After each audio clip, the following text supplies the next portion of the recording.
में बताया कि हमारे अंतःकरण पर 3 गुणों का प्रभाव पड़ता है। आपकी कृपा से ही हम अधम जीवों पर सतोगुण का प्रभाव आने पर शरीर पुलकित होने लगता है। अतः अशुभ प्रभाव भी होने लग जाता है। वाणी से शब्द भी नहीं निकलते, परंतु महाराज जी आप तो प्रेम के समुद्र होते हुए भी व्यवहारिक क्रिया कैसे कर लेते हैं? ये हमें बताइए। खुद पता नहीं। ये हमें खुद पता नहीं, तो इन लोगों ने भी प्रश्न किया था। ये हमें खुद पता नहीं, बस इतना ज़रूर बताते हैं कि जैसे किसी का सिस्टम हैक कर लिया जाए ना और वो चला गए, तो फिर उसका कोई बस तो रहता नहीं, क्योंकि सिस्टम हैक हो गया। तो हमारा पूरा सिस्टम हैक हो चुका है। हमारे सिस्टम को चलाया आप समझ पाओ तो समझ पाओ। सिस्टम को हैक कर लिया गया और चलाने वाला चला रहा है, हम केवल देख रहे हैं, हम चला नहीं पा रहे। ये हमारे चलाने से नहीं है, ये सिस्टम हैक कर लिया गया है। जब मैं था तब हरि नहीं, अब हरि है मैं ना। तो कैसे जो पास रहते हैं वो जानते हैं कि हमारे बस का नहीं, ये जो भी हो रहा है ये सब प्रभु स्वयं संचालन कर रहे हैं। मेरे बस का नहीं है, मेरे बस का नहीं है। तो ये सारा का सारा खेल प्रभु के हाथ का है। भाई जी हनुमान प्रसाद पोद्दार जी ने जयदयाल गोयनका जी को लिखा, अब हमारे हाथ से कोई भी कार्य नहीं हो पाएगा। अब मैं गंगा किनारे एक पर्णकुटी छवाकर बस वहां रोना चाहता हूँ एकांत में बैठकर, प्रिया प्रीतम के लिए। उनका नहीं नहीं, संपादन का कार्य भगवान ने आपको दिया है। तो ऐसे हो तो 20-20 घंटे कलम लिए हुए, ऐसे 20-20 घंटे समाधिस्थ रहते कलम लिए हुए। भाई जी महाराज संपादन का कार्य करना है, तो फिर आदेश श्याम बंका जी संभाले। तो भाई जी की स्थिति ऐसी, पर भगवान सब कार्य कराते हैं। आचार्य देखो ये साक्षात प्रेम रूप होते हैं, पर प्रगट में आकर वो सब करते हैं ना, तो वो भगवान कराते हैं।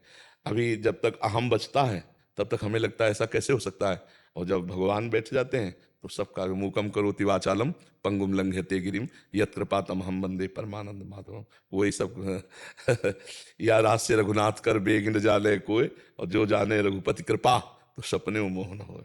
वही बैठ करके संचालन करते हैं हृदय में।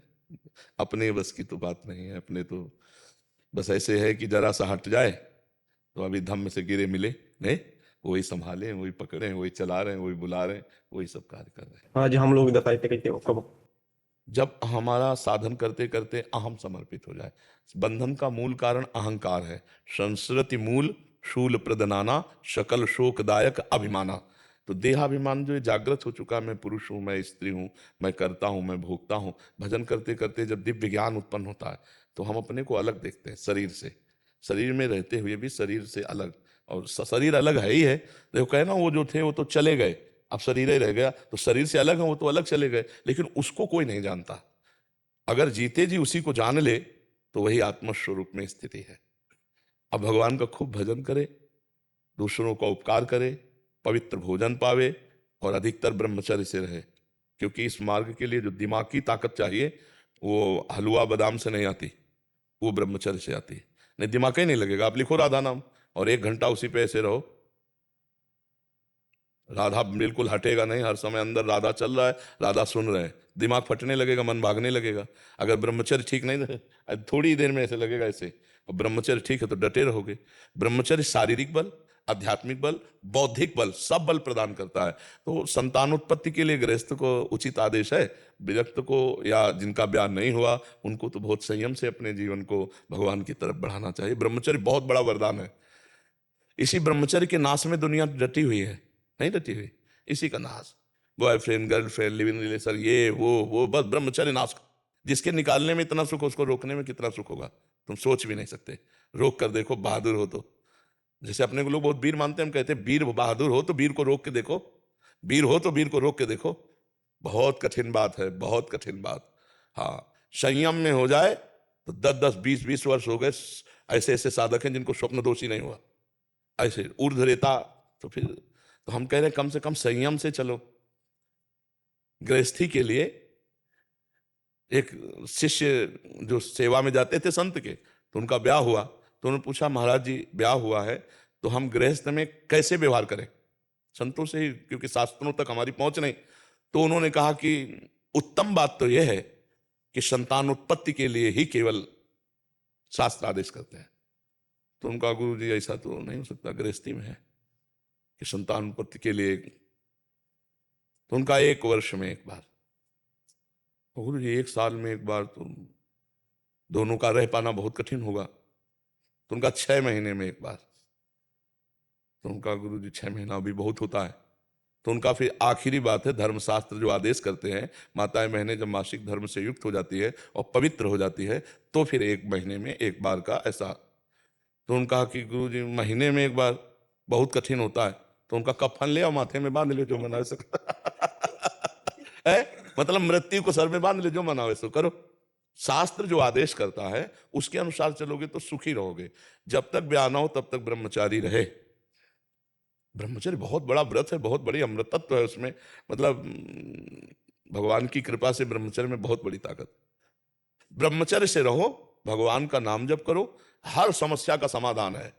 हर समस्या से लड़ने की सामर्थ्य आप में रहेगी, आप में एक दिव्यता रहेगी, आप में दिव्य, सारी दिव्यताएं आप में है, पर दिव्यता की खोज तो कोई करने चल नहीं रहा और दिव्यता नष्ट करके भोगों में अपना नाश कर रहा है। नए आज सत्संग में यही कह रहे थे कि नौजवान जवान बच्चे घुटने दर्द कर रहे, कमर दर्द कर रहे, दिखाई नहीं दे रहा, ये परेशानी वो परेशानी, और मनमानी आचरण करते हैं। तो अगर हम सही ढंग से चले तो हमारे अंदर दिव्य शक्तियां हैं, हम उन दिव्य शक्तियों को जागृत करें। जिधर जो चाहो आप प्राप्त कर सकते हो, जो चाहो, यही तो मनुष्य जीवन की दिव्यता है।